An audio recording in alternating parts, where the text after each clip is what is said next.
ప్రభు నామమున వందనములు తెలియజేస్తున్నామండి. మధ్యాహ్న కాలంలో మనము సందేశాన్ని ఆలోచన చేస్తాం. సమూయేలు మొదటి గ్రంథం. సమూయేలు మొదటి గ్రంథంలో రెండు భాగాలు. ఒకటి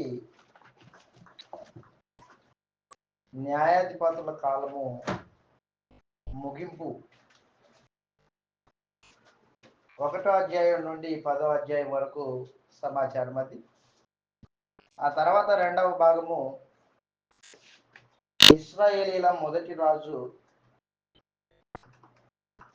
సౌలు యొక్క రాజ్య పరిపాలన, 11వ అధ్యాయం మొదలుకొని చివరి 31వ అధ్యాయం వరకు రెండవ భాగం అని మనం ముందుగానే ఆలోచన చేశాం. దేవుడు ఇశ్రాయేలీలు కోరుకున్నట్టు వారికి భౌతికమైన రాజును అనుగ్రహించాడు. భౌతికమైన రాజు బెన్యామీను గోత్రానికి చెందినవాడు. దేవుడే సౌలుని ఎన్నుకున్నాడు. మనుషులు ఎవరు ఆయన్ని ఎన్నుకోలేదు, కానీ దేవుడే ఎన్నుకున్నాడు. బెన్యామీను గోత్రము ఒకప్పుడు గత జీవితాల్లో దేవునికి విరోధులు. వాస్తవానికి దేవునికి విరోధులు. న్యాయాధిపతుల గ్రంథంలో మనం చూశాం వారి యొక్క దుర్మార్గమైన దుష్క్రియ.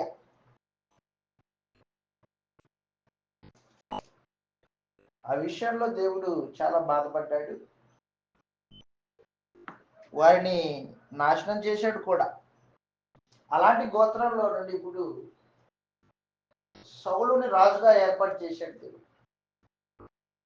ఈ సౌలు యొక్క పరిపాలన గురించి మనం వెళ్ళడానికంటే ముందు సమూయేలు యొక్క జీవితాన్ని ఒకసారి మనము ఆలోచన చేసుకుని అక్కడికి వెళ్దామని నేను ఆలోచన చేస్తున్నాను. సౌలు సమర్పణ కలిగిన భక్తి పరుడు. సౌలు కాదు, సమూయేలు సమర్పణ కలిగిన భక్తి పరుడు. సమర్పణ తను తాను దేవునికి సమర్పించుకున్నాడు. సమూయేలు తను తాను సమర్పించుకున్నవాడు. బాల్య జీవితము సమర్పణ కలిగిన జీవితం. అది బాల్య జీవితం. ఆ తర్వాత యవ్వన జీవితం కూడా పరిశుద్ధమైన జీవితం.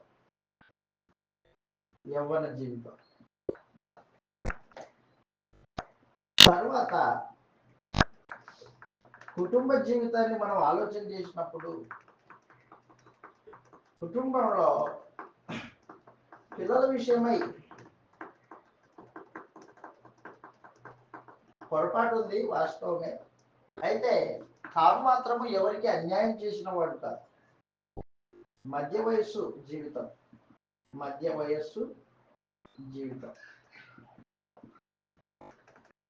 ఎవరి యొక్క ఉచితంగా ఏమి తీసుకున్నవాడు కాదు. ఆ తర్వాత వృద్ధాప్యం.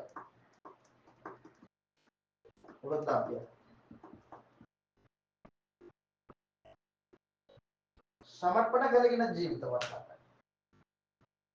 సమూయేలు యొక్క జీవితాన్ని 4 భాగాలుగా విభజిస్తే, ఒకటి బాల్య జీవితం, ఆ తర్వాత యవ్వన జీవితం, తర్వాత మధ్య వయస్సు జీవితం, తర్వాత వృద్ధాప్యం.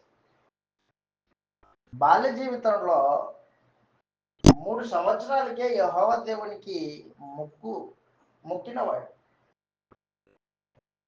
పాలు విడిచింది మొదలుకొని దేవుని సన్నిధిలో ఎదిగిన వాడు సమూయేలు.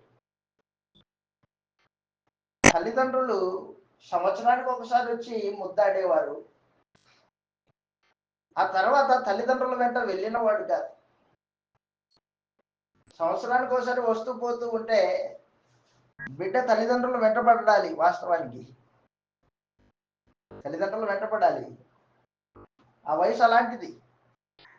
కానీ సమూయేలు తల్లిదండ్రులని వెంటబడిన వాడుగా, తాను ఎందుకోసము తల్లి అక్కడ ఉంచిందో అది బాల్యంలోనే ఎరిగిన వాడు సమూయేలు.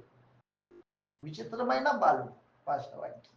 మనకు పసిపిల్లలు ఉన్నారు, బాలురులు ఉన్నారు, పిల్లలు ఉన్నారు. మనం అలాంటి బాలుడిని ఇంట్లో పెంచిన వాళ్ళం కాదు వాస్తవానికి. పొరపాటే అది. ఆ తర్వాత యవన జీవితాన్ని మనం ఆలోచన చేసినప్పుడు యవనస్తుడు చుట్టూ సమాజం అంతా విగ్రహారాధన, యవనస్తుల యొక్క ఆగడాలు మనం ఆలోచన చేశాం. కానీ యవనస్తుడు శరీర కోరికలకు పరిగెత్తిన వాడు కాదు సమూయేలు. శరీరమును అదుపులో పెట్టుకున్నవాడు, కోరికలను అణుచుకున్నవాడు, చిల్లరగా ఆకతాయిగా బతికినవాడు కాదు సమూయేలు. ఆ మాటకు వస్తే యవనస్తులకి ఎలా బతకాలని పరిశుద్ధాత్ముడు సూచించాడో నేడు ఇప్పటికీ యవనస్తుడు ఎలా ఉండాలి? తిమోతికి రాసిన 2వ పత్రిక 2వ అధ్యాయము, తిమోతికి రాసిన 2వ పత్రిక 2వ అధ్యాయము 21వ వచనంలో ఈ మాట రాయబడింది చూడండి. యవనస్తులకందరికీ ఒక సవాలుగా నిలిచిన వాడు సమూయేలు. తిమోతి గురించి అపోస్తలుడైన పౌలు ఉత్తరం రాస్తూ, తిమోతి, నీ యవనేచ్ఛల నుండి నువ్వు పారిపో అన్నాడు. ఎక్కడికి పారిపో? పరిశుద్ధులైన వారు విశ్వాసంతో ప్రార్థన చేసే వారి యొద్దకి పారిపో అన్నాడు. చదువుదాం అన్నమాట. తిమోతికి రాసిన 2వ పత్రిక 2వ అధ్యాయము 22వ వచనం, నేరుగా 22వ వచనంలో, నీవు యవనేచ్ఛల నుండి పారిపోము, అదిగో పవిత్ర హృదయం కలిగి ప్రభువుకి ప్రార్థన చేయు వారితో కూడా నీతిని విశ్వాసమును ప్రేమను సమాధానమును వెంటాడుము. దానికి నిలబెత్తు సాక్ష్యము ఆ రోజుల్లో సమూయేలు. నిలబెత్తు సాక్ష్యం. అంతకుముందు న్యాయాధిపతి అయిన సంసోన్ని చూశాం. యవనస్తుడే. ఏమైపోయాడు? ఒక అమ్మాయిని ప్రేమించాడంట. ఆ అమ్మాయి కోసము తిరిగాడు, తన తల్లిదండ్రులను కూడా తీసుకెళ్ళాడు, పెళ్లి చూపులు అయిపోయాయి. తర్వాత ఆమె వేరొకరికి భార్య అవగానే తట్టుకోలేక ఆ ఇంటి వారికి విషయంలో ఫిలిస్తీయుల మీద కోపావేశుడై దానికి సంబంధించిన పంటల్ని నాశనం చేశాడు. ఆ తర్వాత డెలీలా దగ్గరికి వెళ్ళాడు శరీర కోరిక విషయంలో. వేషాలతో తిరిగాడు సంసోను. కానీ యవనస్తుడైన సమూయేలు అలాంటి వాడు కాదు. చెప్పాను మీకు ఇందాకే. సహవాసం ఎవరితో సమూయేలు నీకు యవన ప్రాయంలో? పరమందున్న దేవుడితో సహవాసము, దేవుని మందిరంలో సహవాసము, ముసలివాడైనా యాజకుడైనా ఏలితో సహవాసము. యవనంలోని సహవాసము అందరిలాగా యవన బిడ్డలతో ఉండాలి కదా. అయితే నా సహవాసం అలాంటి వాటితో కాదు. కాబట్టి యవన జీవితము నేటికి ఇప్పటికీ యవనస్తులకి సమూయేలు యొక్క యవన జీవితం ఒక సవాల్. నాలాగా యవనస్తుడిగా బతకగలవా నీవు అని సమూయేలు అడిగితే దానికి మనం సమాధానం చెప్పలేము.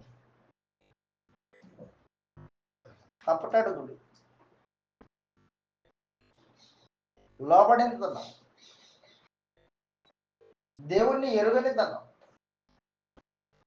బాల్యదినములందే దేవుణ్ణి ఎరిగిన వాడు సమూయేలు. యవనంలో శరీర కోరికలను అంచుకొని దేవునికి సమర్పించుకున్నాడు తను తాను. ఆ తర్వాత యవన మధ్య వయసు జీవితంలో వివాహం జరిగింది సమూయేలుకి. వివాహ జీవితము, ఆ వివాహ జీవితంలోనే ఇశ్రాయేల్ మధ్యలో ప్రవక్తగా, న్యాయాధిపతిగా, యాజకునిగా పనిచేశాడు. యవని యొక్క అన్యాయంగా ఏమీ తీసుకోలేదంట. సవాల్ చేస్తున్నాడు, నేను మీ యొక్క ఏదైనా తీసుకున్నానా వచ్చి చెప్పండి, నేను ఇచ్చేస్తాను మీకు అన్నాడు. సవాలుతో జీవితాన్ని జీవించిన వాడు సమూయేలు. సమూయేలు మొదటి గ్రంథం 12వ అధ్యాయం ప్రారంభ వచనం చదువుతాం. సమూయేలు మొదటి గ్రంథం 12వ అధ్యాయం మొదటి వచనంలో అతని మధ్య వయసు జీవితము, న్యాయాధిపతిగా ఉన్న జీవితము ఎంత సమర్పణ కలిగి జీవించాడో, తానే ఇశ్రాయేల్ ప్రజలందరి మధ్యలో నిలబడి అడుగుతూ ఉన్నాడు, చెబుతూ ఉన్నాడు. 12వ అధ్యాయం 1వ వచనంలో అప్పుడు సమూయేలు ఇశ్రాయేల్ అందరితో ఇట్లా, నేను ఆలకించుడి, మీరు నాతో చెప్పిన మాట అంగీకరించి మీ మీద ఒకని రాజుగా నియమించి ఉన్నాను. రాజు మీ కార్యములు జరిగించు. నేను కాలం విడిచిన ముసలివాడిని, నా కుమారులు మీ మధ్యలో ఉన్నారు. బాల్యము నాటి నుండి నేటి వరకు నేను మీ కార్యములు అదిగో బాల్యము నాటి నుండి నేటి వరకు, ముసలితనం వరకు, వృద్ధాప్యం వరకు మీ కార్యములను జరిగించుతూ వచ్చి తిని నేనున్నాను. ఎవని ఎద్దునైనను తీసుకోలేదు, ఎవరి గాడిదనైనను పట్టుకోలేదు, ఎవరికైనా అన్యాయం చేసి తినా, ఎవరినైనా బాధ పెట్టి తినా, అగుపడకుండా ఎవరి యొద్దనైనా లంచం పుచ్చుకొట్టినా, అలాగ చేసిన యెహోవా సన్నిధిని ఆయన అభిషేకం చేయించిన వారి ఎదుట వాడు నా మీద సాక్ష్యం పలకవలెను. అప్పుడు నేను మీ ఎదుట వారి దానిని మరలా ఇత్తును. నీవు మాకు ఏ అన్యాయమైనను ఏ బాధ అయినను చేయలేదు, ఏ మనుషుని యొద్ద గాని నీవు తీసుకోలేదని. అదనమాట ఉన్నతమైన జీవితం కలిగిన వాడు సమూయేలు, సమర్పణ కలిగిన వాడు, ప్రార్థనా పరుడు. చెప్పాను మీకు, సమూయేలు ప్రార్థన చేస్తే యెహోవా దేవుడి చెవి వినకోకుండా ఉండలేదు. స్పందించేవాడు దేవుడు సమూయేలు యొక్క ప్రార్థనకి. నీతిమంతుడు సమూయేలు. చదువుతాం, ఇలా రాయబడింది సమూయేలు యొక్క ప్రార్థన జీవితం గురించి. కీర్తన 99వ కీర్తన 6వ వచనంలో ఆయన ప్రార్థనా పరుడు. కీర్తన 99 6వ వచనంలో 99:6 ఆయన యాజకులలో మోషే ఉన్నాడు, అహరోను ఉన్నాడు. ఆయన నామమును బట్టి ప్రార్థన చేయు వారిలో సమూయేలు ఉండెను. సమూయేలు ఉన్నాడు. మోషే, అహరోను, సమూయేలు. ఇర్మియా గ్రంథం 15వ అధ్యాయం 1వ వచనంలో, ఇర్మియా గ్రంథము 15వ అధ్యాయం 1వ వచనం, 15వ అధ్యాయం 1వ వచనంలో ఈ మాటలు రాయబడ్డాయి. అప్పుడు యెహోవా నాకు ఇలాగ సెలవిచ్చెను, మోషే సమూయేలు నా ఎదుట నిలబడినప్పుడు ఈ ప్రజలను అంగీకరించడం నాకు మనస్సు ఉండదు దేవుడు చెప్తుంది. అయినప్పటికీ ఏం చేస్తాడు? ప్రార్థన చేసేదేవుడు మోషే, ప్రార్థన చేసేదేవుడు సమూయేలు. వినకోకుండా ఉంటానా? వింటాడు. కాబట్టి దేవుని మీద ఆధారపడి, దేవుణ్ణి ఆనుకొని, ప్రతి విషయంలో దేవుణ్ణి విచారించి న్యాయమును జరిగించేవాడు సమూయేలు. ప్రార్థన పరుడు జీవితంలో, ప్రార్థన జీవితం. ఇశ్రాయేలు కొరకు ఏడ్చేవాడు, కన్నీరు గాడ్చేవాడు. వాళ్ళు దేవుణ్ణి రాజుగా కాదని ఒక నరమాత్రుని రాజుగా కావాలని కోరుకున్నప్పుడు దుఃఖం సలిపిన వాడు సమూయేలు. ఏడ్చాడు. దేవుడే సమూయేలు యొక్క దుఃఖాన్ని చూసి, ఏం సమూయేలు, వాళ్ళు నిన్ను కాదు కదా తృణీకరించింది, నువ్వెందుకు బాధపడతావు? తన బాధను యెహోవా దేవుడు చూసి ఆదరిస్తున్నాడు. వాళ్ళు తృణీకరించింది నన్నయ్య, నిన్ను కాదు. అదన్నమాట. దేవుని కార్యక్రమాల పట్ల దేవుణ్ణి ఇశ్రాయేలు తిరస్కరించినందుకు దుఃఖించిన వాడు సమూయేలు. నీకు ఎంత మేరకు దేవుని కార్యక్రమాల మీద బాధ ఉందో నాకు తెలియదు. మనం ఉంటే ఆదివారం కొద్దిసేపు ఉంటుంది వాక్యం విన్నప్పుడు, ఆ తర్వాత బైబిల్ క్లాస్లో కొద్దిసేపు అటు ఇటు వాక్యం విన్నప్పుడు అటు ఇటు బాధపడతాము. తర్వాత ఇంటికి వెళ్ళిన తర్వాత జరామామూలే. ఆ బాధ ఉండదు మనకి. తన జీవిత కాలం అంతా సమర్పణ కలిగి దేవుని కార్యముల విషయమై బాల్యం నుండి వృద్ధాప్యం వరకు బాధ్యతాయుతంగా నడుచుకున్నవాడు సమూయేలు. నిస్వార్థపడు, దేనిని ఆశించిన వాడు కాదు, ఎవరికి అన్యాయం చేసిన వాడు కాదు, న్యాయవంతుడు. దేవుడే ఏర్పాటు చేసుకున్న సమూయేలు అనుకూలుడు, దేవునికి అనుకూలమైన యాజకుడు. ఆ తర్వాత చెప్పాడు వృద్ధాప్యంలో కపటం లేనివాడు, ఆ మాట చూస్తే పక్షపాత బుద్ధి లేనివాడు. వృద్ధాప్యంలో మనుషునికి రాను పక్షపాత బుద్ధి వస్తుంది. తన వారి పక్షాన ఒక ఆలోచన, ఇతరుల పట్ల ఒక ఆలోచన ఉంటుంది వృద్ధాప్యంలో మనుషులకి. కానీ సమయంలో అలాంటి వాడు కాదు. ఎవరి వద్ద ఏం తీసుకోకుండా వృద్ధాప్యంలో దేవుడు రాజును నియమించమంటే రాజుని నేరుగా సౌలుని రాజుగా సింహాసనం మీద కూర్చుండబెట్టి తాను పక్కకి వెళ్ళిపోతున్నాడు. చివరి ప్రసంగం 12వ అధ్యాయంలో ఎవరి వద్ద నేనేం తీసుకోలేదు. అయితే ఒకటి, సమూయేలు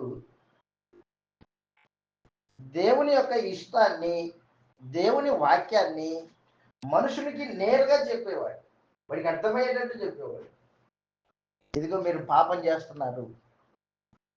ఇశ్రాయేలీయుల మీద రాజుగా ఉన్నవాడు దేవుడు, ఆయన్ని కాదని భౌతికమైన రాజుని ఏర్పాటు చేసుకున్నారు మీరు. దేవుడు బాధపడ్డాడు. అదనమాట. దేవుని బాధను క్షుణ్ణంగా ఇశ్రాయేలులకు అర్థమయ్యేటట్టు చెప్పేవాడు సమూయేలు. పాపాన్ని పాపముగా వారికి అగుపరిచేటట్టు మాట్లాడేవాడు. పాపమును ఇంకో రూపంలో చెప్పేవాడు కాదు. అయినా పాపం ఏ రూపంలో ఉందో ఆ రూపంలో చెప్పేవాడు. బాల్య దినం నుండి యథార్థపరుడు అనమాట. నాకు తెలుసు ఏలీకి ఏం జరుగుతుందో. దేవుడు మాట్లాడినప్పుడు ఆ విషయాన్ని ఏమాత్రం దాచిపెట్టుకోకుండా ఏలీకి విషయాన్నంతా చెప్పినవాడు సమూయేలు. వృద్ధాప్యంలో కూడా ఇశ్రాయేల్ అందరినీ రాజుతో సహా రాజుని నిలబెట్టాడు. ఇశ్రాయేల్ ప్రజలందరినీ నిలబెట్టి 12వ అధ్యాయంలో మాట్లాడుతున్నాడు అనమాట. రేపొద్దున మన జీవితం ముగింపులో ఇలాంటి సమర్పణ జీవితాన్ని మనము దేవుడికి భక్తిని అగ్గుపడేటట్లు బతకగలమా? ఒకసారి ఆలోచించి. ఇప్పుడు నీ వయసు బాల్యం వెళ్ళిపోయింది, ఎవరి జీవితం వెళ్ళిపోయింది, మధ్య వయసులో సమూయేలు మనకు ఒక సవాలుగా నిలిచాడు. ప్రార్థనాపరుడు, దేవుని కార్యక్రమాల విషయంలో సమర్పణ కలిగిన వాడు. మరి నా క్రియల్లో సమూయేలు యొక్క సవాల్ని మనము స్వీకరించగలమా? ఆయన లాంటి జీవితాన్ని మాదిరికరంగా నేడు మనము అగుపరచగలమా? ఆలోచన చేద్దాం. అలాగే దేవునికి సన్నిహితంగా నడుచుకోవడానికి ఆలోచన చేద్దాం. అయితే పిల్లల విషయంలో సమూయేలు కొంచెం తప్పు చేశాడు. ఆ విషయంలో మనం దిద్దుకుందాం. మన బిడ్డల విషయంలో జాగ్రత్త. మనమేమనుకుంటామంటే వాళ్ళు ఏం కాదులే, వాళ్ళు రేపు నేర్చుకుంటారులే, వాళ్ళు నేర్చుకోరు, నువ్వు నేర్పించకపోతే నేర్చుకోరు. ఒక ఆయన ఇలాగ అన్నాడు బిడ్డల విషయంలో, తండ్రులారా మీ బిడ్డలకి దైవ నియమాలు నేర్పకపోతే అపవాది లోకంలో వాడికి సాతాను పాఠాలు నేర్పిస్తాడు అని చెప్పాడు ఒక ఆయన. నిజమే. నీ ఇంటిలో దైవభక్తి నీ పిల్లలకు నేర్పకపోతే వాడు లోకంలో తిరిగి లోకంలో అపవాది క్రియలు నేర్చుకుంటాడు. వాడు దానికి గల కారణం ఎవరు? నీవే. బాధ్యుడెవరు? నీవే. నేర్పించకపోవడము నీ బాధ్యత రాహిత్యము. వాడు లోకంలో వెళ్ళి నేర్చుకోవడము అపవాది యొక్క క్రియ అయి ఉంటుంది. ఆ విషయంలో మనం జాగ్రత్త కలిగి ఉండాలి. తర్వాత వృద్ధాప్యంలో చెప్పాను మీకు ఇంతసేపు. కాబట్టి సమూయేలు బాల్యం నుండి వృద్ధాప్యం వరకు ఒక సమర్పణ కలిగిన జీవితాన్ని జీవించాడు. ఆ తర్వాత మనం ఆలోచన చేస్తాం. ఇప్పుడు సౌలు రాజయ్యాడు. దేవుడే సౌలుని ఎన్నుకున్నాడు. దేవుడే ఎన్నుకున్నాడు. దేవుని కృప సౌలు మీద ఉంది. దేవుని కృప సౌలు మీద ఉంది. మొట్టమొదటిగా తన సింహాసనం మీద ఎవరినైనా కూర్చొని ఇస్తాడా దేవుడు? ఎవరిని కూర్చోలేడు. ఆయన సింహాసనం ఆయనదే. కానీ సౌలుకు అవకాశం ఇచ్చాడు దేవుడు. అరే బాబు ఇట్రా, నా సింహాసనం మీద కూర్చో, ఇశ్రాయేలీయులైన నా స్వాస్థ్యమును నువ్వు ఏలుబడి చేయి, పరిపాలన చేయి. అయితే ఒక మాట గుర్తుపెట్టుకో, ఎప్పుడు ఈ సింహాసనం నాది, నేనే నీకు అధికారం ఇచ్చాను, కాబట్టి నేను చెప్పినట్లుగా విను అని చెప్పాడు దేవుడు. నేను చెప్పినట్లుగా విను. సరేనయ్యా అడగ, సరేనయ్యా వింటాను. ఒక రోజున ఏం జరిగిందంటే, యాబేష్ గిలాదు అనే ఒక ఊరు ఉంది. యాబేష్ గిలాదు, యాబేష్ గిలాదు, యాబేష్ గిలాదు. యాబేష్ గిలాదు వాళ్ళు నెమ్మదిగా బతుకుతూ ఉన్నారు. బతుకుతూ ఉంటే పక్కన ఉన్న అమ్మోనీయుడు రాజైన నాహాషు అనేవాడు యాబేష్ గిలాదు మీద యుద్ధం చేయడానికి వస్తున్నాడు. ఇశ్రాయేల్ దేశానికి పక్కనే ఉంటది యాబేష్ గిలాదు. ఈ పట్టణం మీదకి యుద్ధం చేయడానికి అమ్మోనీయుల రాజైన నాహాషు అమ్మోనియల్ రాజు వాడు యుద్ధం చేయడానికి వస్తున్నాడు. యుద్ధం చేయడానికి వస్తే ఈ యాబేష్ గిలాదు వాడు నాహాషుతో ఒక మాట చెప్పాడు. అయ్యా 7 రోజులు టైం మనకి. ఎన్ని రోజులు? 7 రోజులు టైం. ఇశ్రాయేలీయుల అధిపతుల దగ్గరికి మేము వెళ్ళి ఒక మాట అడుగుతాం. మా మీదికి అమ్మోనీయులు యుద్ధానికి వస్తున్నారు, మీరు మాకు సహాయం చేయండి అని అడుగుతాను అని యాబేష్ గిలాదు వారు అడగడానికి వెళ్ళారు. అడిగితే అప్పుడే రాజైన సౌలు అప్పుడే రాజయ్యాడు. సౌలు ఏం చేశాడంటే వారికి సహాయం చేయడానికి ఆలోచన చేశాడు. 11వ అధ్యాయం 1వ వచనంలో వారికి సహాయం చేయడానికి సైన్యాన్ని సమకూర్చుకొని అమ్మోనీయుల రాజైన నాహాష్ మీద యుద్ధానికి పోతాడు. యుద్ధానికి పోతే ఆ యుద్ధంలో సౌలు గెలుస్తాడు. యాబేష్ గిలాదు వారు సంతోషిస్తారు. మా పక్షాన యుద్ధం చేశావు సౌలా రాజా, నీకు వందనం, కృతజ్ఞతలు. ఈ యాబేష్ గిలాదు వారు సౌలు విషయంలో బహు ప్రేమను కనపరిచిన వారు. ఎందుకంటే వారి పక్షాన యుద్ధం చేశాడు సౌలు, దాంట్లో విజయం పొందాడు. చదువుదాం ఒకసారి 11వ అధ్యాయం 1వ వచనం నుండి. అమ్మోనీయుడైన నాహాషు బయలుదేరి యాబేష్ గిలాదు ఎదురుగా దిగినప్పుడు యాబేషు వారందరూ మేము నీకు సేవ చేయుదము, మాతో నిబంధన చేయమని నాహాషుతో అనేది.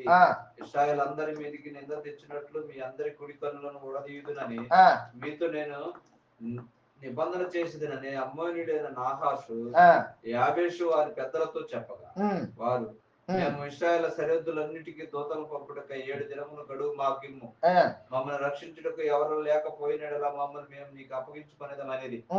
దూతలు సౌలు గిబియాకు వచ్చి జనులకు వర్తమానం తెలియజెప్పగా జనులందరూ బిగ్గరగా ఏడ్చిరి. సౌలు పొలం నుండి పశువులు తోలుకొని వచ్చుచు ఏం చేస్తున్నాడు? పొలం నుండి వస్తున్నాడు, పశువులు తోలుకొని వచ్చుచు జనులు ఏడుచుటకు హేతు ఏమని అడగగా, ఎందుకు ఏడుతున్నారు మీరు?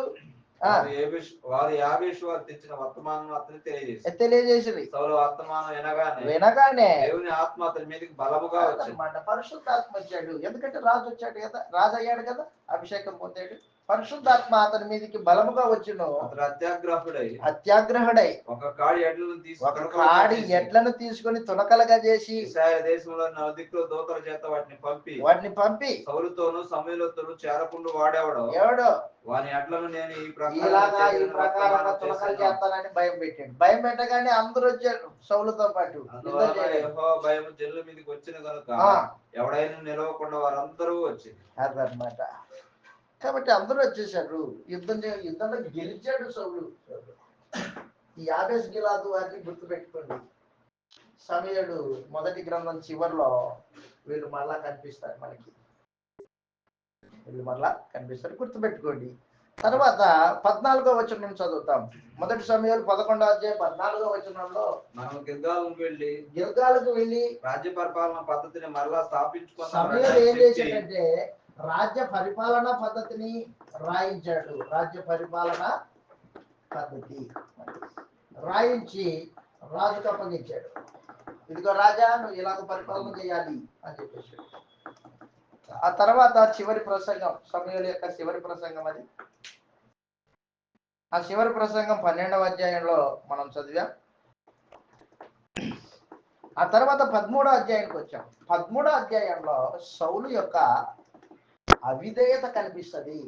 సౌలు యొక్క అవిధేయత. 13వ అధ్యాయంలో ఏం జరిగిందంటే సమూయేలు సౌలుకి చెప్పాడు, 7 దినాల వరకు నువ్వు ఓపిక పట్టు, 7 దినాల మట్టుకు ఓపిక పట్టు, ఎవరి మీద యుద్ధానికి వెళ్ళొద్దు అని సౌలుకి సమూయేలు చెప్పాడు. అప్పటికే సౌలుకి 30 ఏళ్ళు వచ్చాయి. 30 ఏళ్ల వాడై ఏలన ఆరంభిస్తున్నాడు, పరిపాలన చేస్తున్నాడు. ఆ చేస్తున్న సమయంలో ఫిలిష్తీయులు ఇశ్రాయేలీల మీద యుద్ధానికి వచ్చారు. యుద్ధానికి వచ్చినప్పుడు సమూయేలు ఇంకా రాలే. 7 దినాలు గడిచిపోతుంది. 7 దినాలు ఆగమన్నాడు కదా, 7 దినాలు గడిచిపోతుంది. సమూయేలు రాలే. రాకపోయేసరికి ఫిలిష్తీయులకు భయపడి జనులు, సైనికులంతా వారి వారి సొంత ఈ ఊర్లకి వెళ్ళిపోతున్నాడు.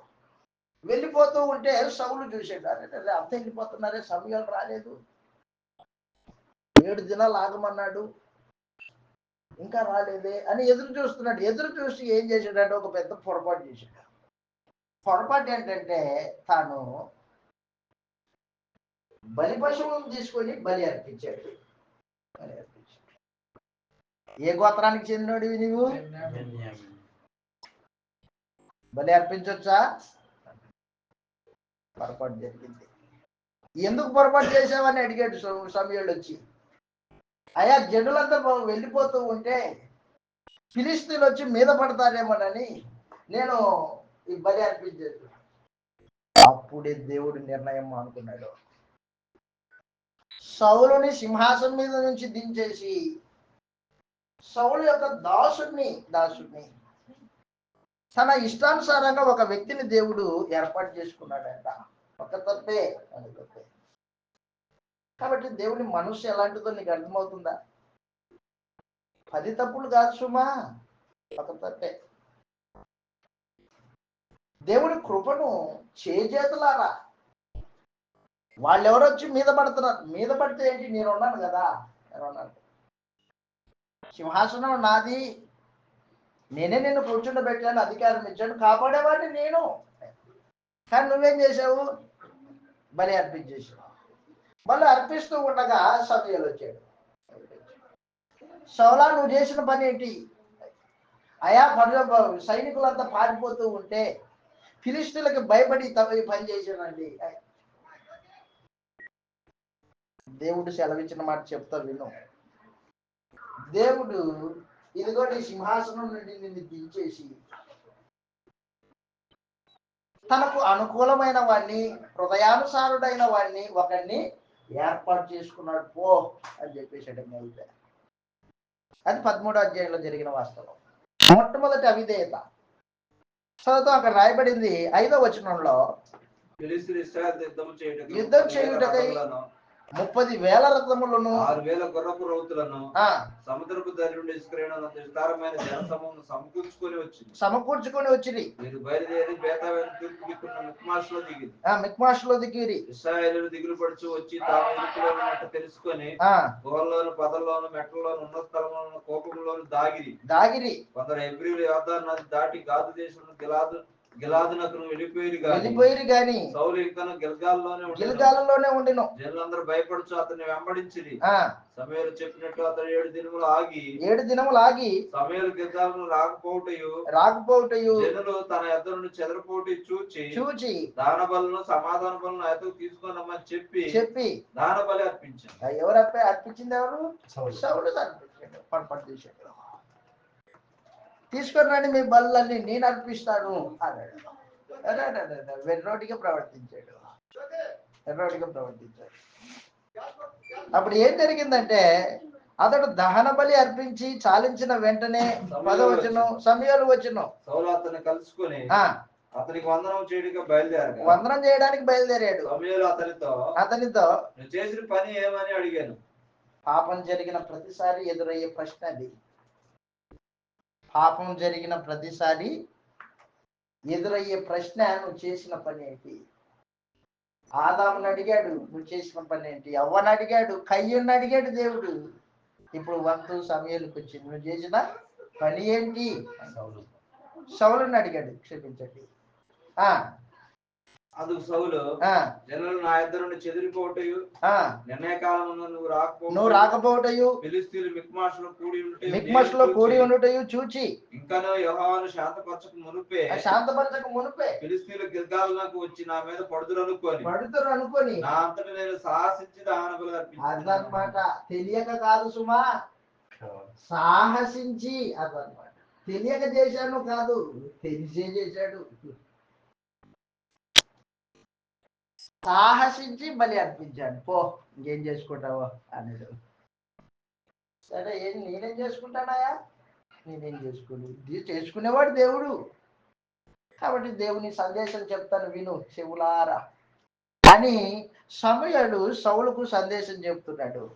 అందుకు సమూయేలు ఇట్లా, నేను నీ దేవుడైన యెహోవా నీకు ఇచ్చిన ఆజ్ఞను గైకొనక అవివేకపు పని చేసితివి. నీ రాజ్యమును ఇశ్రాయేలీయుల మీద సదాకాలము స్థిరపరచుటకు ఆయన ఆలోచన చేసి ఉండెను. అయితే నీ రాజ్యం నిలవదు.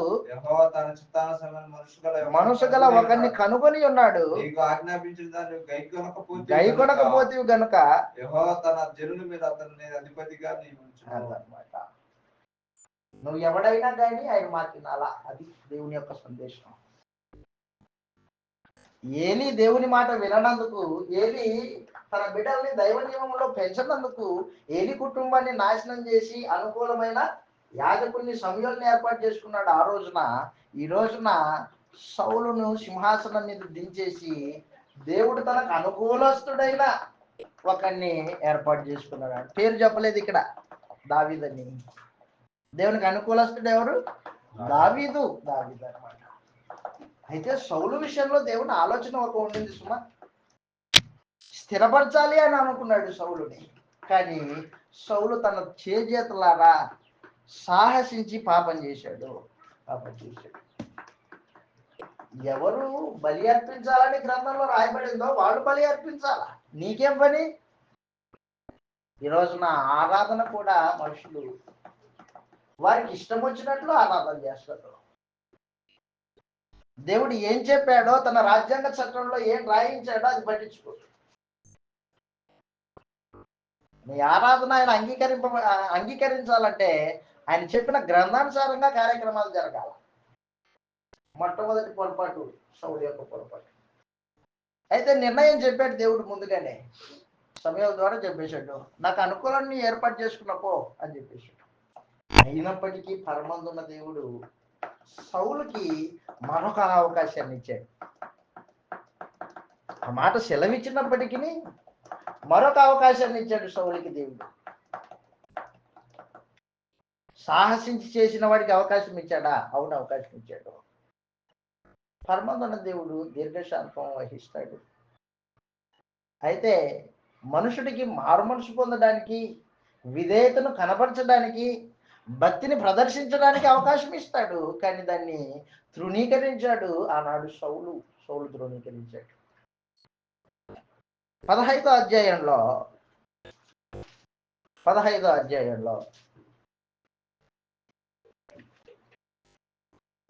దేవుడు సౌలుకి మరొక అవకాశాన్ని ఇచ్చాడు.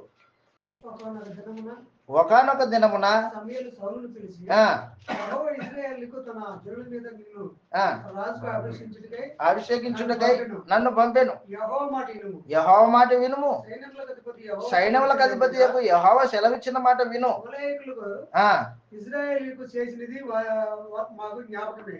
అమాలేకీయులు ఇశ్రాయేలీలకు చేసినది నాకు జ్ఞాపకమే.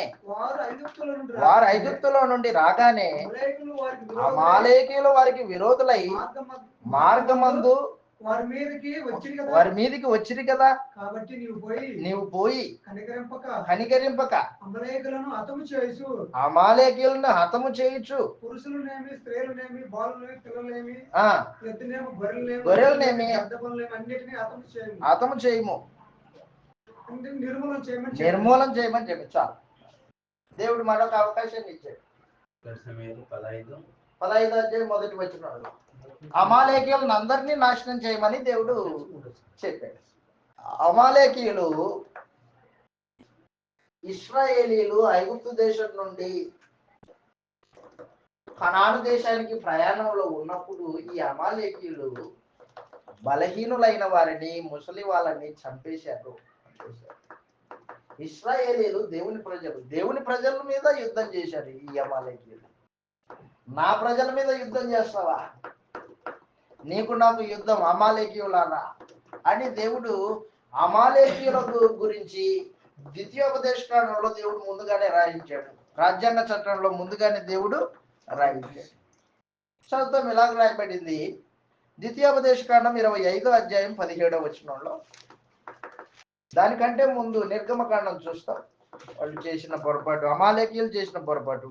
నిర్గమకాండం 17వ అధ్యాయము 8వ వచనంలో, నిర్గమకాండం 17వ అధ్యాయం 8వ వచనం. తర్వాత అమాలేకీయులు వచ్చి, అదిగో తర్వాత అమాలేకీయులు వచ్చి రెఫీదీములో ఇశ్రాయేలుతో యుద్ధం చేయగా, రెఫీదీములో ఇశ్రాయేలుతో యుద్ధం చేశారంట వాళ్ళు. మోషే యెహోషువతో మన కొరకు మనుషులను ఏర్పరిచి వారిని తీసుకొని బయలు వెళ్ళి అమాలేకీయులతో యుద్ధం చేయండి. రేపు నేను దేవుడి కర్రను చేత పట్టుకుని ఆ కొండ శిఖరం మీద నిలిచేదన. నేను యెహోషువ మోషే తనతో చెప్పినట్లు చేసి అమాలేకీయులతో యుద్ధమాడాను. మోషే అహరోను హూరు అను వారు ఆ కొండ శిఖరం ఎక్కిరి. మోషే తన చెయ్యి పైకెత్తినప్పుడు ఇశ్రాయేలు గెలిచిరి.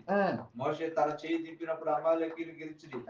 మోషే చేతులు బరువెక్కగా వారు ఒక రాయి తీసుకొని వచ్చి అతను దాని మీద కూర్చున్నటకై దాన్ని వేసి అహరోను హూరులు ఒకడు ఈ పక్కన ఒకడు ఆ పక్కన అతని చేతులను ఆదుకొనగా అతని చేతులు సూర్యుడు అస్తమించే వరకు నిలకడగా ఉన్నాయి.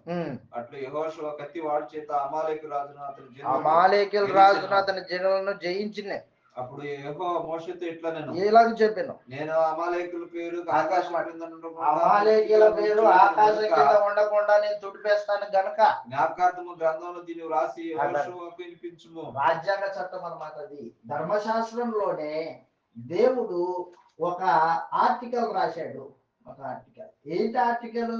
అమాలేకీయుల పేరు భూమి మీద ఉండకుండా ఆకాశం కింద ఉండకుండా తుడిచేయాలి. ఇప్పుడు సౌలు రాజు కాబట్టి ఆ కార్యక్రమము సౌలుకు అప్పగించాడు దేవుడు. సౌలు ఏం చేశాడంటే అమాలేకీయుల్ని నిర్మూలన చేయడానికి వెళ్ళిన వాడు దోపుడు సొమ్ము మీద ఎగబడ్డాడు. మాట వినలా. చదువు ద్వితీయోపదేశకాండం 25వ అధ్యాయము 17వ వచనంలో. ద్వితీయోపదేశకాండం 25వ అధ్యాయము 17వ వచనం. మీరు ఐగుప్తులో నుండి వచ్చుచుండగా మార్గంలో అమాలేకీయులు నీకు చేసిన దాన్ని జ్ఞాపకం చేసుకున్నాము. అట్లన్నమాట. ఎవరెవరికి జ్ఞాపకము? నాకి జ్ఞాపకమే, మీరు కూడా జ్ఞాపకం చేసుకోండి. నాకంటే దేవుడికి 450 సంవత్సరాల కాలం గడిచిపోయింది.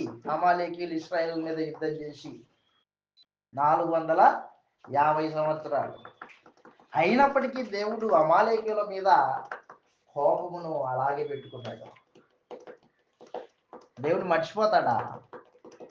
దేవుడు మర్చిపోయేవాడు కాదు. 450 సంవత్సరాలు అయినా కూడా గుర్తుపెట్టుకున్నాడు. ఇప్పుడు సమయం వచ్చింది. సౌల అమాలేకీయుల పేరు ఆకాశం కింద ఉండకోకుండా తుడి చేయాలి అని చెప్పాడు. అందరినీ నిర్మూలన చేయాలి, పసిపిల్లల్ని గాడిదల్ని అన్నిటినీ ఏమీ ఉంచకూడదు అని చెప్పాడు. అయితే సౌలు ఏం చేశాడంటే అమాలేకీయుల మీద యుద్ధానికి వెళ్ళి యుద్ధం చేసి వారి రాజుని అగగుని ప్రాణంతోనే పట్టుకొచ్చాడు. ప్రాణంతోనే పట్టుకొని వచ్చాడు. తర్వాత బాగా బలిసిన గొర్రెల్ని, మేకల్ని, ఆవుల్ని తీసుకొని వచ్చి తన ఘాటికి కట్టుకున్నాడు. దేవుడు చూశాడు అదంతా. చూచి సమూయేలుకి సందేశం ఇచ్చాడు. సమూయేలు, ఇకపో, సౌలు సంపూర్ణంగా నేను విడనాడానని చెప్పు, నా కృప అతనికి దూరమైపోయిందని చెప్పు. సౌలు నా మాట వినలేదు అన్నాడు. సమూయేలుకి బాధేసింది, కోపం వచ్చింది. సౌలుని ఎదుర్కోవడానికి వస్తున్నాడు సమూయేలు. ఇప్పుడు వచ్చే సమయంలోనే సౌలు సమూయేలుని ఎదుర్కొని ఇలాగ మాట్లాడుతున్నాడు. దేవుడు నిన్ను ఆశీర్వదించును గాక అంటున్నాడు. ఎవరిని ఆశీర్వదించాలంట? దేవుడు సమూయేలుని ఆశీర్వదించాలంట. ఆశీర్వచనం ఎవరు చెప్పాలి? సమూయేలు సౌలుకు చెప్పాలి. వాస్తవానికి రివర్స్ అనమాట. ఇప్పుడు రివర్స్. పెద్దవాడు చిన్నవాడిని ఆశీర్వదించాలి, దైవ నియమం అది. చిన్నవాడు పెద్దవాడిని ఆశీర్వదిస్తున్నాడు. యెహోవా దేవుడు నిన్ను ఆశీర్వదించును గాక అంటున్నాడు. సమూయేలు కోపం వచ్చింది. నువ్వు చేసిన పని ఏంటి? నేనేం చేశాను? అమాలేకీయులతో యుద్ధం చేశాను, దేవుడు చెప్పినట్లుగానే చేశాను అన్నాడు. షటప్ యువర్ మౌత్ అన్నాడు. నోట్ మూసుకో అన్నాడు. యెహోవా దేవుడు రాత్రి నాకు కలలో చెప్పాడు, దర్శనంలో చూపించాడు.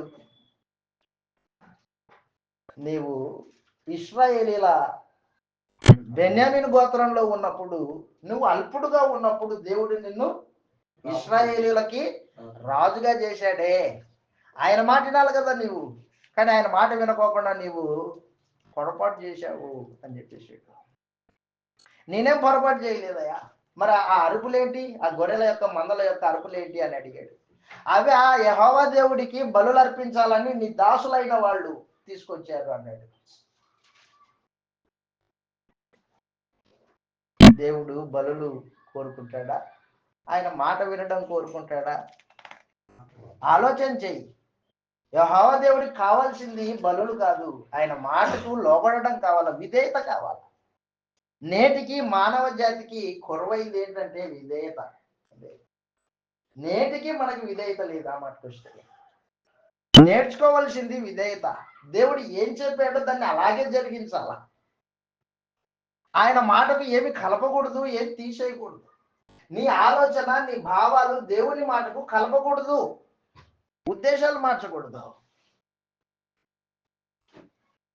అగగును ప్రాణంతో పట్టుకొని వచ్చావే, ఆ గొర్రెల మేకల అరుపులేంటి అని అడిగాడు.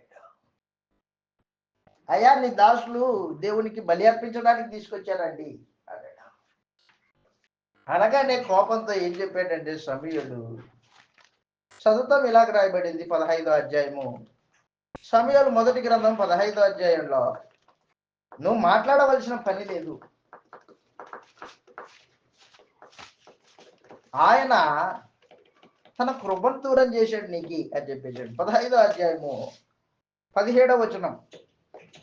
అతడు సమూయేలు, నీ దృష్టికి నువ్వు అల్పుడుగా ఉన్నప్పుడు గోత్రముకు శిరస్సైతివి. యెహోవా నిన్ను ఇశ్రాయేలు మీదకి రాజుగా అభిషేకించెను. మరి యెహోవా నిన్ను సాగనంపి నువ్వు పోయి పాపాత్ములైన అమాలేకులు నిర్మూలం చేయము. వారు లయమగు వరకు వారితో యుద్ధం చేయమని నువ్వు ఎందుచేత యెహోవా మాట వినక దోపుడు మీద ఎగపడి ఆయన దృష్టికి కీడు చేసి మాట వినకపోవడము దేవుని దృష్టికి కీడు చేయడం.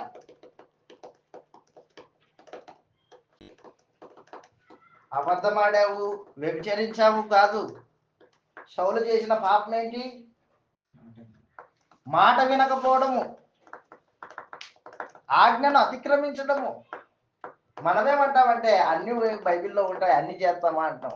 గుర్తుపెట్టుకో, నీకు అనుకూలమైనవి చేసి నీకు అనుకూలం కానివి విడిచిపెట్టడం భక్తి కాదు. అది మాట వినినట్లు కాదు. అది మనుషులు ఏం చేస్తారంటే ఈ రోజున గ్రంథంలో ప్రత్యేకించి కొత్త నిబంధనలు వారికి అనుకూలమైనవి జరిగిస్తారు, అనుకూలం కానివి విడిచిపెడతారు. ధనాపేక్ష సమస్తమైన కీడులకు మూలము, దాన్ని విడిచిపెట్టిన ఆయన అది అనుకూలం కాదు, మనిషికి అనుకూలం కాదు. శత్రువును ప్రేమించు, శత్రువు కొరకు ప్రార్థన చేయి, అనుకూలం కాదు. అనుకూలమైనవి ఏవో చేస్తాడు, చిన్న చిన్నవి చేసి నేను భక్తిపరుడిని, దేవా నీ మాట ఏంటన్నా నాకు సహాయం చేయి అంటాడు. అరే నువ్వు నాకు కీడు చేస్తున్నావురా అంటాడు దేవుడు. ఆ రోజున సౌలు చేసింది అదే, తనకు అనుకూలమైనవి చేశాడు. ఏం చేశాడు? బలహీనమైన జంతువుల్ని, పశువుల్ని అన్నిటినీ చంపేశాడు, బలమైన వాటిని తెచ్చుకున్నాడు. తనకు అనుకూలం, అది తనకు అనుకూలం, బలమైన వాటిని తెచ్చుకున్నాడు. తెచ్చుకోమన్నాడు దేవుడు, నిర్మూలన చేయమన్నాడా? నిర్మూలన చేయమన్నాడు. ఈరోజు నా వాయిద్యాలు దేవునికి అనుకూలం కాదు, కానీ మనుషులకు అనుకూలం. అది వాయిద్యం వాయిస్తే మనుషుడికి వినసొంపుగా ఉంటుందయా, అందుకని మనుషుల దగ్గరికి వస్తారని, యేసుప్రభు దగ్గరికి వస్తారని వాయిస్తాం అంటాడు. ఎవరికి అనుకూలం? నీకు అనుకూలమా? దేవునికి అనుకూలమా? కాబట్టి దయచేసి గుర్తుపెట్టుకో, భక్తి అనేది దేవుని మాటకు విధేయత చూపడమే. మొదటి నుంచి మానవుడు దేవుని మాట వినకపోవడమే సాధన చేసుకుంటాడు. ఆదాం దేవుని మాట ఏం లేదు. ఆ రోజున యేసు ప్రభు భూమి మీదకి వచ్చి దేవునికి ఎలా విధేయత చూపించాలో తన జీవితం ద్వారా నేర్పించాడు. మనలాంటి అవయవాలు ఉన్నాయి ప్రభు నేష్కి, కోరికలు ఉన్నాయి, ఆకలి దప్పికలు ఉన్నాయి, కుటుంబం ఉంది. అయినప్పటికీ శరీరాన్ని దేవుడు ఏ ఉద్దేశంతో ఇచ్చాడో ఆ ఉద్దేశాన్ని నెరవేర్చడానికి సంపూర్ణంగా లోపరిచాడు. దాన్ని దేవుని మాటకు సంపూర్ణంగా విధేయత కనపరిచాడు. హెబ్రీలకు రాసిన పత్రిక 5వ అధ్యాయం 7వ వచనంలో ఈ మాట చదువుతాం. హెబ్రీలకు రాసిన పత్రిక 5వ అధ్యాయం 7వ వచనంలో, ఆయన శరీరధారి అయి ఉన్న దినములలో మహారోదనతోనూ కన్నీళ్లతోనూ తన్ను మరణం నుండి రక్షింపగలిగిన వారికి ప్రార్థనలు యాజనలు సమర్పించి భయభక్తులు కలిగి ఉన్నందున ఆయన అంగీకరింపబడెను. అదనమాట. ఆయన పొందిన దెబ్బల చేత, శ్రమల వలన ఏం నేర్చుకున్నాడు? విధేయత నేర్చుకున్నాడు. దేవుడికి ఏం కావాలో అది నేర్చుకోవాలి. భక్తిపరుడు యొక్క జీవిత విధానం అది. బలులు కాదయ్యా దేవునికి కావాల్సింది, బలులు కాదు. నువ్వు ఇచ్చే వెండి బంగారాలు కాదు, నీ ధనం కాదు. ఆయనకు కావాల్సింది విధేయత. ఆయన ఏం చెప్పాడో ఆ మాటకు ఆ రూపంగా జరిగించడం కావాలి ఆయనకి.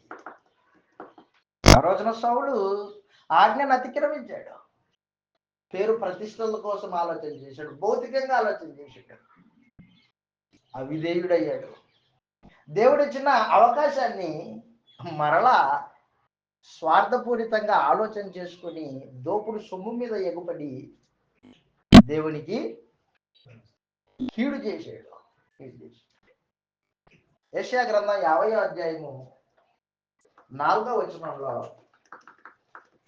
ప్రభు అయిన యేసు విధేయతను నేర్చుకున్నాడు. ప్రతి ఉదయాన్నే దేవుడు సముఖానికి వెళ్తాడు, ప్రార్థన చేస్తాడు. దేవుడు చెబుతాడు, ఏమని చెప్తాడు?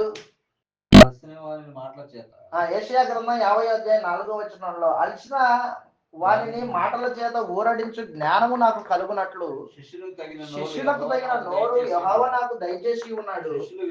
శిష్యులు వినున్నట్లుగా నేను వినుటకై ఆయన ప్రతి ఉదయమున నాకు వినుబుద్ధి పుట్టించుచూ ఉన్నాడు. ప్రభువుకు యెహోవా నాకు వినుబుద్ధి పుట్టించగా, బాగా గుర్తు పెట్టుకోండి, వినే చెవి, గ్రహించే హృదయము యెహోవా ఇచ్చే దానం. ఆ మాట వస్తే వినే చెవి కావాలా? ఏం దేవుని మాట వినట్లేదా? వినడం అంటే కేవలం పైన కనబడే చెవుల ద్వారా వినేది కాదు, అది అనుసరించేటట్లు వినాలా. అది కావాల్సింది దేవుడికి, అనుసరించేటట్టు వినాలా. ఆయన చెబుతున్నాడు నేను అనుసరిస్తాను అనే ఆ రూపంలో వినాలి. అది వినడం అంటే. సౌలు విన్నాడా? వినలా. ఏ రూపంలో వినలేదు? జరిగించే రూపంలో వినలేదు. జరిగించే రూపంలో వినలేదు. యేసు ప్రభువు దేవుడు చెబుతూ ఉంటే చెవి పెట్టి ఆలకిస్తున్నాడు. ఆలకిస్తూ ఏం చేస్తున్నాడంటే ఆయన చెప్తున్నాడు, ఇదిగో నీ శరీరం దున్నబడుతుంది, నీ ముఖము చెక్కుముక్కు రాతి వల్ల చేసుకోవాలా, నీ వీపు దున్నబడుతుంది ఆయన చెప్తున్నాడు. దేవుడు చెప్తున్నాడు. యేసు ప్రభువు వింటూ ఉన్నాడు మౌనంగా. వింటున్నది జరిగించడానికి విన్నాడు సుమా, జరిగించడానికి విన్నాడు. యెరూషలేములో నీ శరీరము దున్నబడుతుంది, వీధుల గుండా రక్తం ప్రవహిస్తుంది, ఆ కొరడ నీ శరీరాన్ని చీల్చుతుంది. సరేనయ్యా, సరే. విధేయత అన్నమాట. అది ఏం చెప్పాడో దానికి అంగీకరించి దాన్ని అలా జరిగించడం అన్నమాట.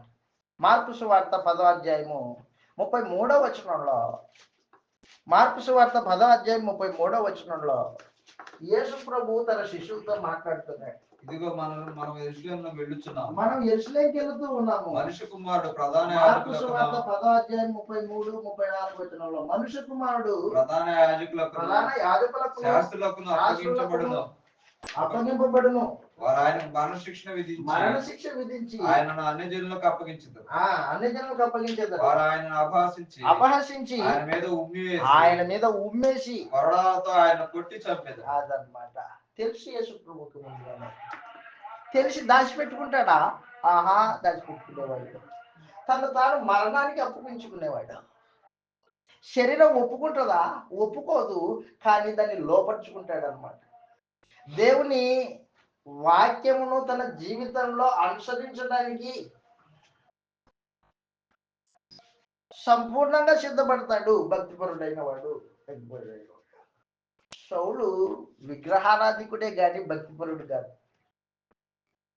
విగ్రహారాధికుడు సౌలు.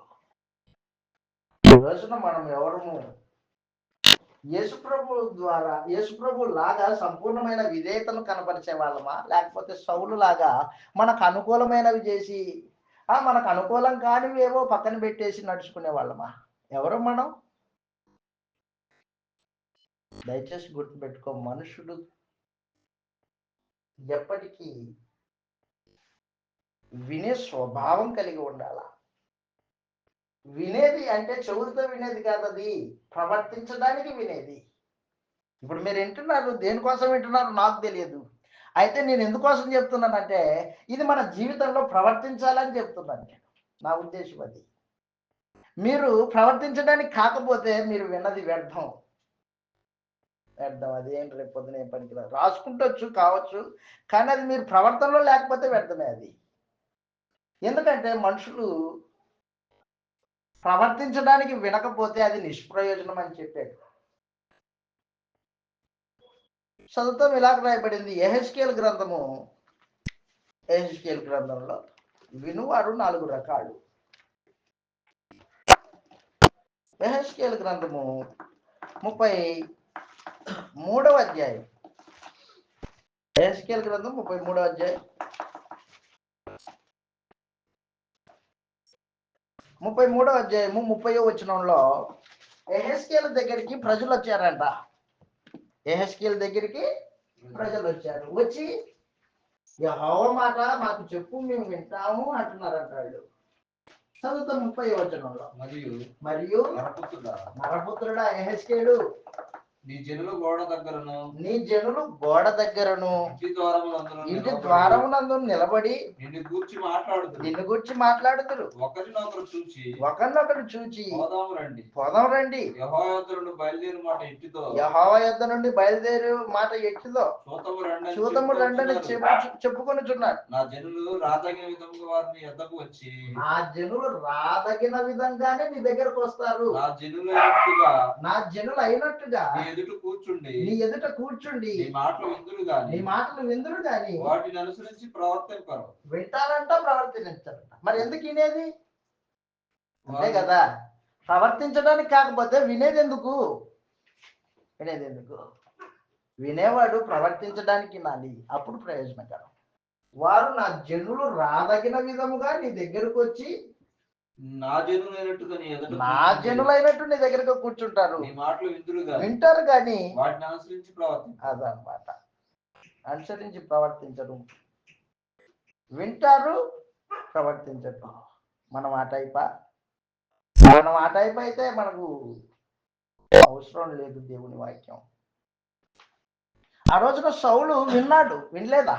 విన్నాడు, ప్రవర్తించలేదు అంతే. విన్నాడు, ప్రవర్తించలేదు, నిష్ప్రయోజనం అన్నమాట. ఏమొచ్చింది సౌలుకి? శాపం వచ్చింది. సౌలుకి ఏమొచ్చింది? శాపం వచ్చింది. ఈ రోజున కూడా అనేకులు వింటుంటారు, మనం కూడా అనేక మార్లు వింటున్నాం వాక్యాన్ని, ప్రవర్తించాం. అప్పుడు చెప్పాడు యేసుప్రభు ఏమన్నాడంటే, ఒకడు నా మాటలు విని వాటిని అనుసరించి ప్రవర్తించకపోతే వాడు బండ మీద ఇసుక మీద ఇల్లు కట్టుకున్న వానితో సమానము, పోలి ఉన్నాడు అన్నాడు. వాడు వింటాడు, ప్రయోజనం లేదు. శ్రమలు వస్తాయి, ఇబ్బందులు వస్తాయి, గాలి కొడుతుంది, తుఫాను వస్తుంది, కొట్టుకోడిపోతాడు. వాడు ఇసుక మీద కట్టుకున్నాడు ఇల్లు, నిష్ప్రయోజనం. అదే విని నడుచుకునేవాడు బండ మీద ఇల్లు కట్టుకున్నాడు అన్నాడు. విని నడుచుకునేవాడు బండ మీద ఇల్లు కట్టుకున్నాడు, శ్రమలు వచ్చాయి, తుఫాను వచ్చింది, కొట్టుకొని పోటు, బండ స్థిరమైంది, అది అదనమాట. కాబట్టి వినేవాడు సామాన్యంగా 4 రకాలు. ఒకటి ఏదో కాలక్షేపం కోసం వినేవాళ్ళు. 2 వింటారు కానీ అనుసరించని వాళ్ళు. 3 మనుషుడు వింటాడు, ఆ కొద్దిసేపు మనసులో బాధపడతాడు, ఆ తర్వాత జర మామూలే, అదనమాట. 3వ రకం వాడు. 4వ రకం వాడు ఎలాంటి వాడంటే వింటాడు, హృదయంలో దాచుకుంటాడు, దాన్ని తన జీవితంలో అనుసరిస్తాడు. ప్రభు అయిన యేసు అలాంటి వాడు. సౌలు 2వ రకం మనిషి, విన్నాడు, అనుసరించలా. దేవునికి ఇష్టం అది, దేవునికి సంతోషం అది, దేవునికి సంతోషం. ఇర్మియా గ్రంథము వింటారు కానీ ప్రవర్తించరు. వినే మనసు లేనోళ్ళు కొంతమంది, వినే మనసు లేనోళ్ళు. విందురని నేను ఎవరితో చెప్తానయ్యా అంటాడు ఇర్మియా. ఇర్మియా గ్రంథము 9వ అధ్యాయం చూడండి ఒకసారి. ఇర్మియా గ్రంథం 9వ అధ్యాయంలో విందురని నేను ఎవరితో మాట్లాడేది? క్షమించండి, 6వ అధ్యాయం 10వ వచనం. ఇర్మియా గ్రంథం 6వ అధ్యాయం 10వ వచనంలో, ఇర్మియా గ్రంథము 6వ అధ్యాయం 10వ వచనంలో విందురని నేను ఎవరితో మాట్లాడుతున్నాను, ఎవరికి సాక్ష్యం ఇస్తాను? వారు వినుటకు తమ మనసును సిద్ధపరచుకున్నమాట. మనసు సిద్ధం లేని వాళ్ళు, వినడానికి మనసు సిద్ధం లేదు. బోరు కొడుతుంది వాక్యం, ఎంతసేపు చెప్తావయ్యా? బోరు కొడుతుంది. ఎందుకు? వినే మనసు లేనోడికి బోరు కొడుతుంది. వినే మనసు లేనోడికి బోరు కొడుతుంది. వాడి దగ్గర విధేయత లేదు అన్నమాట.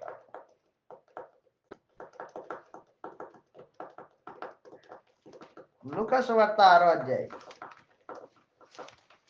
లూకా సువార్త 6వ అధ్యాయంలో ప్రభు అయిన యేసు ఇలాగ మాట్లాడుతూ ఉన్నాడు. లూకా సువార్త 6వ అధ్యాయము 46వ వచనం. కరెక్ట్. నేను చెప్పు మాట ప్రకారం మీరు చేయక, నేను చెప్పిన మాట ప్రకారంగా మీరు చేయక, ప్రభువా నన్ను పిలుచుట వచ్చి నా మాటలు విని వాటి ప్రతివాడు ఎవడి పోలిన మీకు చేతులు వాటి ప్రకారం చేయకపోతే ఈ ఇసుకలో ఇల్లు కట్టుకున్నాడు అన్నాడు. చేసేవాడు బండ మీద ఇల్లు కట్టుకునేవాడు, వాడొచ్చి కొట్టింది వాడికి ఇబ్బంది లే అదనమాట. యాకోబు గారు రాసిన పత్రిక 46 నుంచి 40. యాకోబు గారు రాసిన పత్రిక 1వ అధ్యాయము. కాబట్టి పరమందున్న దేవుడు మానవుడి నుండి కోరుకుంటుంది విధేయత. ఏ పరిస్థితుల్లోనైనా నా మాటను, ఏ పరిస్థితుల్లోనైనా నా మాటను. యాకోబు పత్రిక 1వ అధ్యాయము 22వ వచనంలో ఈ మాట రాయబడింది. మీరు వినువారు మాత్రమై ఉండి మిమ్మల్ని మీరు మోసపుచ్చుకొనకుండా వాక్య ప్రకారం ప్రవర్తించేవారినై ఉండుడి. అదనమాట, వాక్య ప్రకారం ప్రవర్తించేవారినై ఉండుడి. ఎవడైనను కాబట్టి దేవుడికి కావాల్సింది ఏంటన్నమాట? ప్రవర్తన. ప్రవర్తన ప్రవర్తన కావాలి. అయ్యా పోయి చేసి వచ్చానయ్యా, వాళ్ళందరినీ నిర్మూలన చేసావా? చేయలా. ఎవడైనా నువ్వు వాక్యమును విని ప్రవర్తించకపోతే వాడు ఎట్టివాడై ఉంటాడో చెబుతాను వినండి అన్నాడు యాకోబు.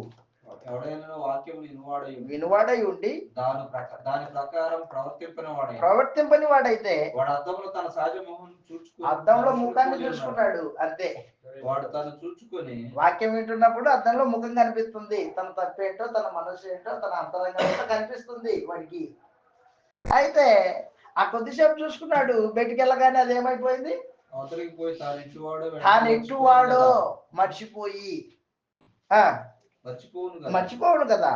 అయితే స్వాతంత్రం ఇచ్చు సంపూర్ణమైన నియమం కొత్త నిబంధనలో తేరి చూచి నిలకడగా ఉండువాడెవడో వాడు విని మరచువాడు కాక క్రియలు చేయువాడై ఉండి తన క్రియలలో ధన్యుడగును. అదనమాట, క్రియల్లో ధన్యత వస్తుంది. చేస్తే ధన్యుడు కానీ చేయకోకుండా ఎంతసేపు విన్నా వ్యర్థమే. అదనమాట సౌలు పరిస్థితి అది. చేశాడు అసంపూర్ణంగా, చేయలా. కాబట్టి దేవుడు ఇచ్చిన అవకాశాన్ని, కృపను కాళ్ళదన్నుకున్నాడు. ఎందుకు కాళ్ళదన్నుకున్నాడు ఆ మనిషి?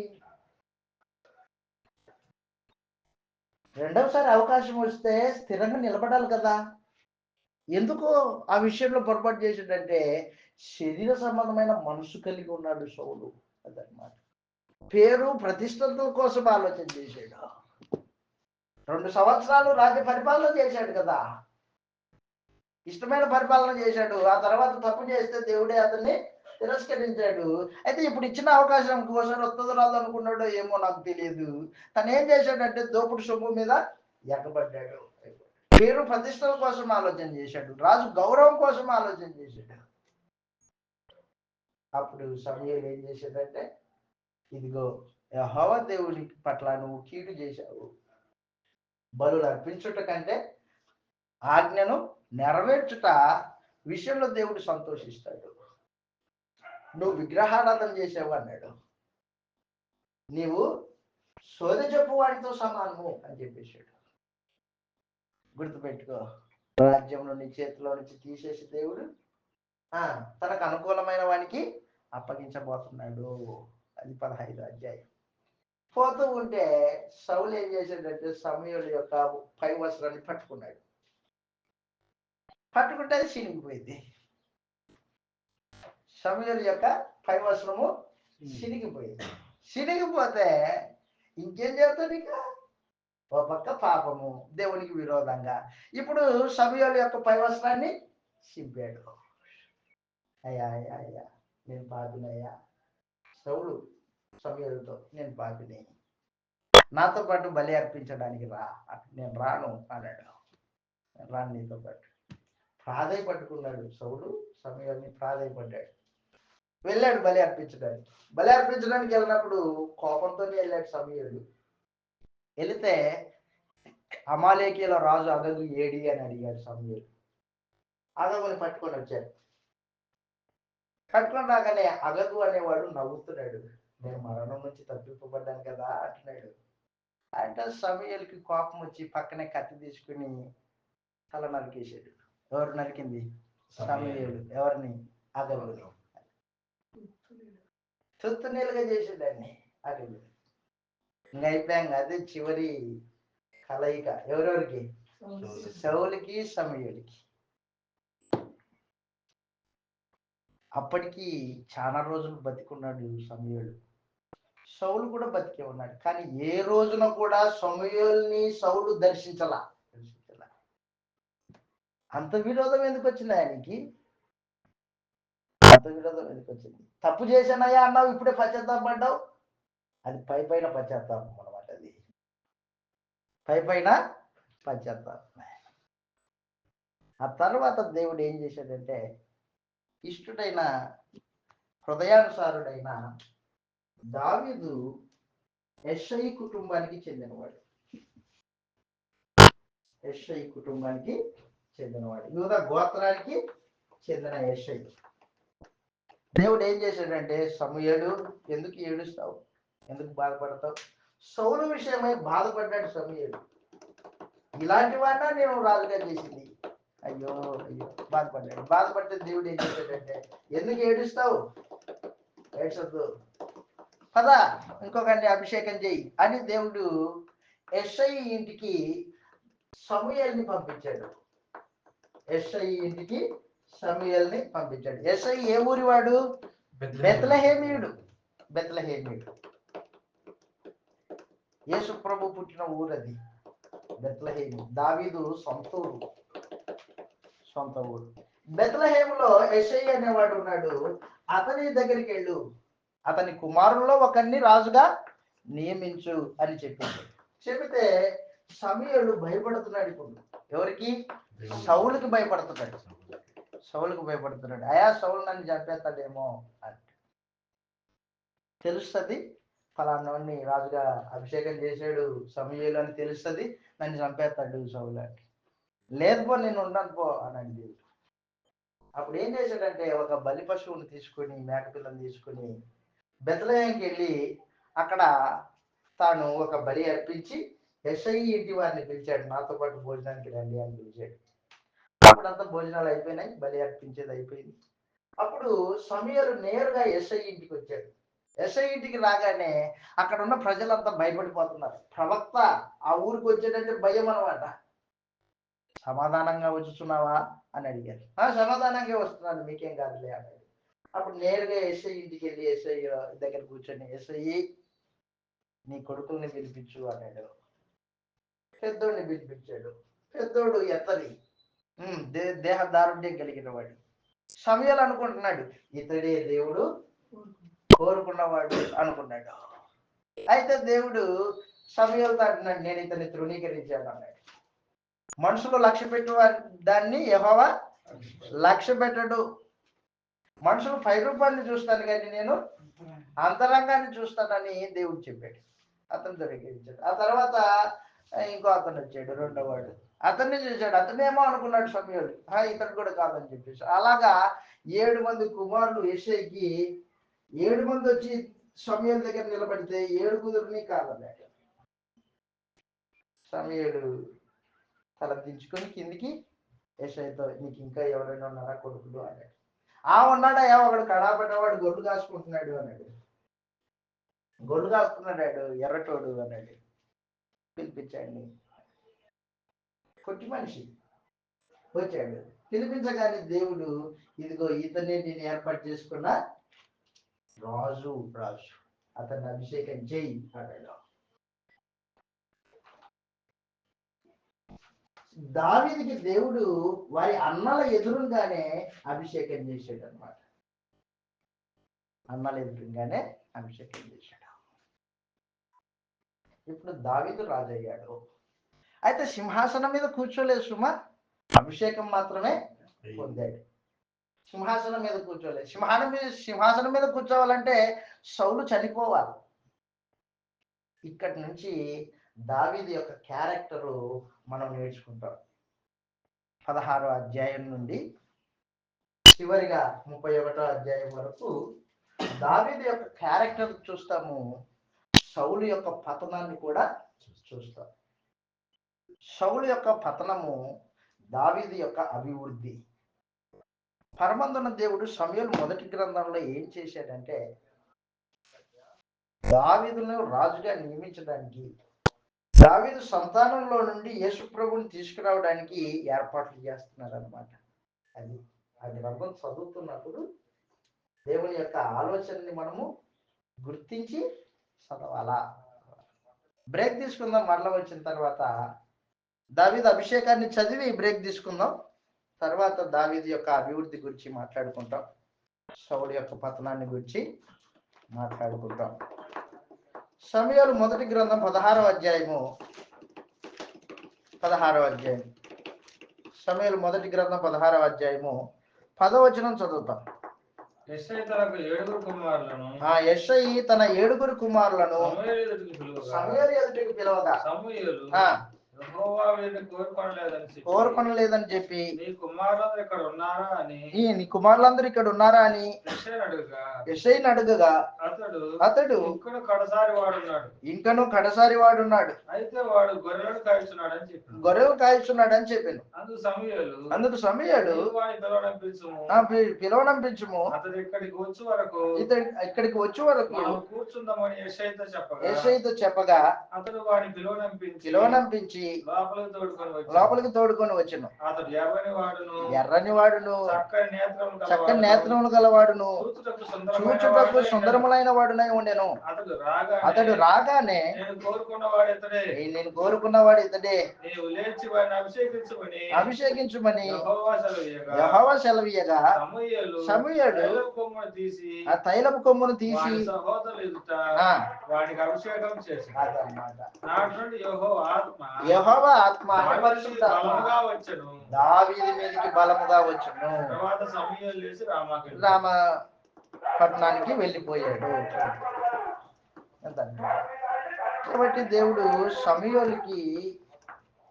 సమూయేలు ద్వారా దావీదుని అభిషేకించాడు. సౌలుకి కృప దూరం చేశాడు. కాబట్టి మనుషులు దేవుని కృపలో నిలిచి ఉండడం అనేది ప్రాముఖ్యమైన సమాచారం.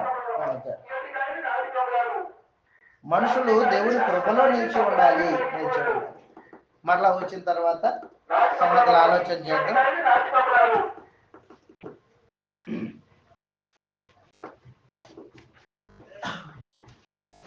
10 నిమిషాలు బ్రేక్ ఉంటుంది. 10 నిమిషాల తర్వాత మరలా